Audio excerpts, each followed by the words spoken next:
Hello and welcome back to Global Value. In today's video, we're performing a fundamental stock analysis of CVS Health Corporation, ticker symbol CVS. So we're looking at CVS today as a subscriber request. Right now, the business is trading for $93.19 per share. Over the last year, CVS is down 10%. Even though the business is down over the last year, they're down at about half the rate that the S&P 500 is. Over the last 5 years, CVS is compounding at a rate of 5% annually. Over 10 years, they're compounding at a rate of 7.5% annually. And going back prior to the global financial crisis, over the last nearly 18 years, CVS is compounding at a rate of about 8.5% annually. Keep in mind that their average dividend yield over this time would be in addition to this compounded annual return. Right now, CVS is paying out about a 2.4% dividend yield, which is much better than that of the yield of an S&P 500 ETF. So CVS is about $7 above their 52-week low. They're down more than $15 from their 52-week high. CVS is a very large business. They have a $122 billion market cap.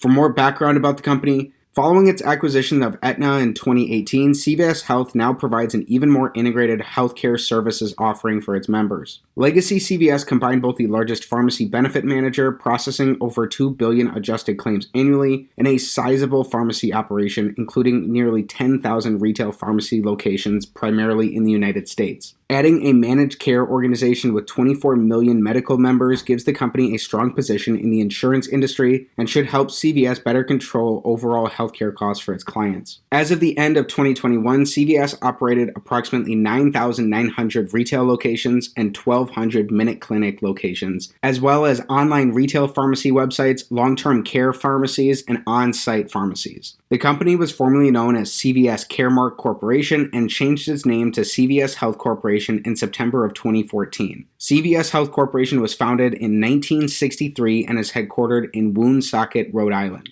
So for our fundamental analysis today, we are performing the Select 6 analysis, taking a checklist-style approach of 6 standard financial metrics to come to a holistic and beginning understanding of CVS based off of their business fundamentals. So this analysis is still a work in progress, and it's an opportunity to learn in public, so it will continue to improve and get better over time. With that said, let's get right into today's analysis. Starting things off with metric number 1, we want their average return on capital over the last 5 years to be above 14%, and there are 2 major reasons for this. The first is that over the long run, over the course of decades, a stock is likely to return approximately what its underlying business returns, and these business returns are going to be captured here by return on capital. The second is that the average publicly listed business earns about a 7% return on capital, so by asking for a benchmark of 14% or higher here, we can potentially build in some margin of safety for ourselves based off the overall quality of the business being about twice as good as average. CVS earned above this 14% benchmark in 2017. However, since then, they're earning returns on capital that have been increasing, but they're only slightly above that of a typical business. Over their last 12 months, CVS is earning about a 10% return on capital, and averaged out over these past 5 fiscal years, CVS is only earning about a 9% average return on capital. So while that is slightly better than that of a typical business, that's below that 14% benchmark we're ideally looking for. So this is an X to start things off on metric number 1. Next up, for metric number 2, here we're taking a high-level overview of the growth of their business. So we're looking for revenue, net income, and free cash flow growth over the last 5 years. And this is going to be all or nothing in nature. Either all 3 of these are going to be up for this to be a check, or if even one of these is down, this entire metric will be an X. We'll also be including their last 12 months worth of numbers in our calculations here. So over this time, CVS's revenues are up by nearly 70%. This revenue growth primarily came from their acquisition of Anita in 2018. When we look at their net incomes, their earnings are actually down over this period. That was because they booked a $2 billion loss on sales of assets over their last 12 months, and they also had a $5 billion legal settlement, meaning that their net incomes are down over this period. So if you want to learn more about that, I would recommend diving into the company's filings and reading through some of their press releases about those. At the same time, however, over this period, their free cash flows are up more than triple. That's a very good sign for the business because free cash flow is really the lifeblood of any business, and ultimately a business's abilities to produce free cash flows now and until Judgment Day, discounted back by some reasonable interest rate, is what that business is going to be worth. So a business can use its free cash flows to pay dividends, buy back shares, make acquisitions, reinvest back in the business, or pay down debt. So it's great to see that they had revenue and free cash flow growth over this period. However, again, because of those charges and that legal settlement over their last 12 months, their net incomes are down, meaning that this is another X here on metric number 2. Then next up for metric number 3, here we're taking the perspective of an individual shareholder in the business by looking at CVS on a per share basis. We're looking for earnings per share growth over the last 5 years. So again, we learned that their earnings are down over this period. However, earnings are just the numerator in this earnings per share equation. So we also want to take a look at what they've done in terms of their shares outstanding. Over this time, CVS has diluted existing shareholders by about 30%. So they've been issuing additional shares throughout this period. The majority of that came alongside their Aetna acquisition, with their shares being issued in 2019. So with fewer earnings over a wider share base, this means that their earnings per share over this period are down. So this is another X here on metric number 3 for CVS. So far, we're not starting things off so hot. We are 0 for 3 on CVS. Next up in metric number 4, we're looking for something very similar. So here we're looking for free cash flow per share growth over the last 5 years. In contrast to their earnings, their free cash flows are up over this time frame, with their free cash flows more than tripling. So this strong free cash flow growth is going to outpace their shareholder dilution. And over their last 12 months, CVS has actually earned about $14.82 worth of free cash flows per share. So this is our first check of the day here, coming in on metric number 4. And so far through our first 4 metrics, we have 1 check and 3 X's for CVS.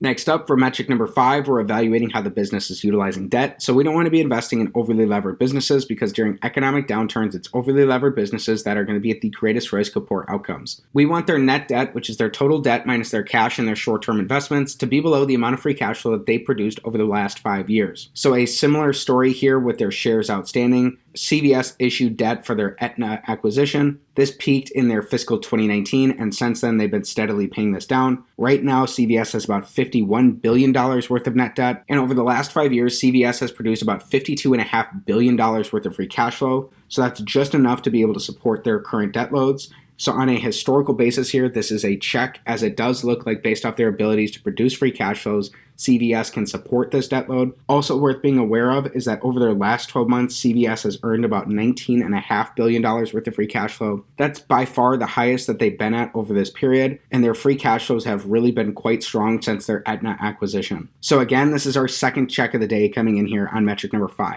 Then our 6th and final metric, the big metric of them all, we want their average free cash flow to their total enterprise value to give us a yield that's above 5%. If this is the case, this will potentially give us a slight risk premium to the yield of the 10-year treasury and give us an overall starting point for a reasonable valuation of CVS. So we're using their total enterprise value because it takes into account both their market cap and their net debt position, and it's going to give us a perspective of the economic reality of the business that's more similar to as if CVS were a private company. So right now, CVS has about a $174 billion enterprise value, and we learned that over the last 5 years, CVS has produced $52.5 billion worth of free cash flow. This means that in an average year, CVS is producing about $10.5 billion worth of free cash flow. So when we divide their $10.5 billion of their average free cash flow by their $174 billion total enterprise value, that gives us about a 6% average free cash flow to enterprise value yield. So that is above that 5% benchmark we're looking for. That's also above the yield of the 10-year treasury, which is just currently sitting under 4%. And so this is another check here on metric number 6. After starting things off pretty rough through our first 3 metrics, we finished strong for CVS and had 3 metrics on the tail end. So on an average basis of their historical cash flows, it does look like CVS is potentially interesting right now. Again, worth being aware of is that over their last 12 months, they've earned significant amounts of free cash flow that have far outpaced where they've been at historically, but that have been in line with the business's growth since their Aetna acquisition. So to get a current free cash flow to enterprise value yield for the business, when we take their $19.5 billion of their last 12 months of free cash flow and divide that by their $174 billion total enterprise value, we get about an 11.2% current free cash flow to enterprise value yield for CVS. So both on a current and a historical basis, it does look like CVS is a potentially interesting business to dig in and learn more about. Just because this is the case does not mean that you're going to run out and go buy the business. This type of analysis is not financial advice, and it's meant to be holistic in nature. These metrics are simple, but when combined together, they can be very powerful. And we've got more interesting stuff coming up. So as a bonus, here we're taking a look at CVS's dividend profile. So right now, CVS is paying out a 2.4% dividend yield, which is better than that of the yield of an S&P 500 ETF. However, people make mistakes all the time by blindly chasing dividend yield, so it's important to stop and look at the underlying fundamentals of a business to determine whether or not that company's abilities to pay dividends are well supported by their cash flows or their earnings, depending on the type of business. For CVS, we want their dividends to be supported by their cash flows. CVS has kept their dividend payouts per share steady over these last 5 fiscal years. They've somewhat increased this over their last 12 months. However, they've managed to grow their free cash flows in all 5 of these previous years, even with their shareholder dilution, meaning that they're growing on a per share basis as well. and CVS has maintained a very reasonable dividend payout ratio that has only decreased over this time, meaning that management is taking a pretty prudent approach to paying out these dividends. So again, with the various uses of free cash flow that a business can use, it looks like post their Aetna acquisition, management has been prioritizing repaying down their debt. Again, however, more recently, over their last 12 months, they have upticked this dividend slightly, and it looks like the company might even be starting to repurchase shares from here. So if you want to learn more about management's approach to capital allocation, you'd want to dive into their filings and read through their annual report, where you'll hear their management's commentary on that. It also would likely be worth your time to take a look at their proxy statements to understand how management is incentivized, especially when it comes to capital allocation. Then everything we've discussed so far is important, but there's something missing that, in my opinion, is the main reason to analyze CVS, which takes us on to using a discounted cash flow model to come to a potential fair value for the business. So a discounted cash flow model is just like any other model in any other discipline. Its outputs are going to be sensitive to its inputs. So here we're starting with an average of their free cash flows post their Aetna acquisition, which comes out to about $11.11 worth of free cash flow per share. Then we're using historical growth assumptions based off how CVS has grown their average free cash flows dating back all the way till 1990 in order to give us a baseline projected estimate for how these free cash flows are going to look over the next 20 years or so. So assuming a growth stage over the next 10 years where CVS grows their average free cash flow at a rate of 5% annually, then assuming a terminal stage for the 10 years out after that, where this growth rate cuts in half and they only grow their average free cash flows at a rate of 2.5% annually. If we add in their tangible book value today, which takes into account the company's debt, and if we were seeking a potential 10% rate of return from CVS, then it looks like a potential fair value for the business is right around $110 per share today. If you're potentially satisfied with this 10% rate of return, it does look like there's some margin of safety in the business's stock price. If you've done the work and you believe these historical growth assumptions, keep in mind that this discount rate would be including their 2.4% dividend yield, so we would not be doubly counting their dividends here. With that same caveat, from today's valuations, it looks like you could reasonably expect about 11.5% rate of return going forward for CVS if they grow their free cash flows at these rates and they keep these same multiples. There are a number of reasons why this might not be potentially accurate for the business going forward, so it's worth being mindful that this type of analysis is not financial advice, it's not a buy or sell recommendation of any security, and before considering any potential investment decision, please consult with the properly licensed and registered legal and financial professional. In just a minute, we'll talk about our recap for CVS, but we have to address something first. What are some of the qualitative aspects of this business, especially those around the key points for a potential long or a potential short thesis of the company? So starting with some of the key points around a potential long thesis for the business. Number one, CVS's PBM continues to gain market share with its intense focus on pharmaceutical cost trends, especially in specialty drugs. Number two, the firm's entry into caregiving services has the potential to improve returns for all of CVS's segments if it can help patients more easily and cost-effectively manage chronic conditions through early intervention. And number three, CVS's combination with Aetna creates the opportunity to view a patient more holistically by managing both medical and pharmacy benefits, which could lead to revenue and cost synergies for the organization. Then for some of the key points around a potential short thesis of the company. Number one, foot traffic at physical retail stores could continue to decline as consumers increasingly favor online retailers like Amazon. Number two, the bulk of insurance membership growth over the coming years will likely stem from lower margin government-sponsored plans, creating a structural headwind to insurer profitability. And number three, healthcare reform will likely remain a recurring political topic until universal affordable coverage is achieved in the United States, and CVS's stock may experience volatility if scenarios that threatens its prospects gain traction. So hopefully that offers a balanced perspective around some of the key points for a potential long or potential short thesis of the company. Now it's time for a wrap-up. So in summary, CVS checks the box on 3 out of 6 firm metrics. They started things off pretty sluggish, going 0 for 3 through our first 3 metrics, but CVS really picked it up toward the tail end of our analysis. They're earning slightly above average returns on capital of around 9%. While they have grown their revenues and their free cash flows over the last 5 years, especially post their Aetna acquisition, because of a $5 billion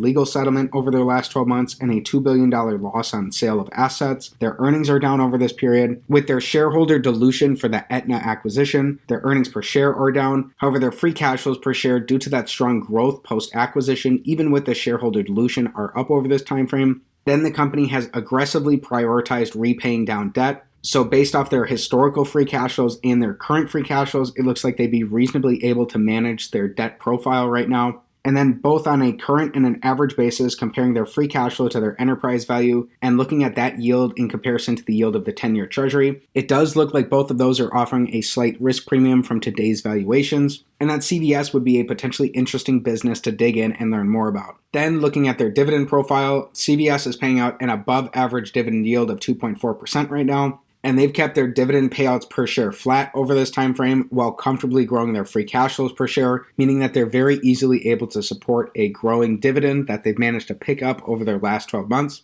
Then finally, performing a discounted cash flow analysis of CVS. If you've done the work and you believe those historical growth assumptions for the business, then based on today's current valuations, it looks like you could reasonably expect about an 11.5% rate of return going forward for CVS over the next 20 years. So this would slightly outpace how the company has performed over their past 2 decades or so. And there are some reasons why this might not be accurate for the future, so it's worth reiterating that this type of analysis is not financial advice, it's not a buy or sell recommendation of any security, and before considering any potential investment decision, please consult with your financial advisor. This analysis instead serves as a beginning and holistic understanding of CVS to help you determine whether it's worth your time and energy to dig in and learn more about the business. One resource that will definitely help you stay up to speed with what's going on in the market and help you learn more about the business is Seeking Alpha. Checking out Seeking Alpha directly supports the channel as I'm part of their affiliate program. So most of you probably know Seeking Alpha as a source of community-written articles on different stocks. But over the past little while, they've actually become a lot more than that with their new offering, which is Seeking Alpha Premium. Premium has a number of different features where you can track buy, hold, and sell ratings on your favorite stocks. These ratings are from the Seeking Alpha community, Wall Street analysts, and Seeking Alpha's algorithm. You can see earnings call transcripts, investor presentations, SEC filings, and press releases all in one place. You can add your own margin of safety targets and get alerts for when your favorite stocks hit that level. You can get unlimited access to Seeking Alpha articles, and you can tailor your reading experience based on the type of investor you are. You can get 10 years of financial data on any stock to help you with your analysis. You can also import your portfolio into your Seeking Alpha dashboard to make researching easier. And if that didn't convince you, the best thing is that an annual plan is only $99. That's only 27 cents per day through my referral link down in the description below. Normally, premium is $239,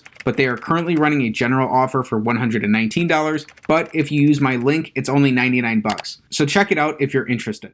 So as a value investor, you're ultimately trying to conduct this research as if you're going to own 100% of a business, and you can truly understand the ins and outs of that company and understand what's important and what's not important, ultimately coming to the underlying essence of the business. Through this deeper research, you'll learn more about the qualitative and the quantitative aspects of CVS, and you'll likely be able to determine for yourself what a reasonably appropriate intrinsic value for the company will be. So with that said, that's it for today's fundamental stock analysis of CVS Health Corporation, ticker symbol CVS. Again, we looked at the business today as a subscriber request, so I'm happy to make an analysis of the company. So if you enjoyed today's video, please be sure to like the video, subscribe to the channel for more stock analysis videos, and comment down below what business you want me to take a look at next time. Thanks for learning about CVS with me, and have a great day.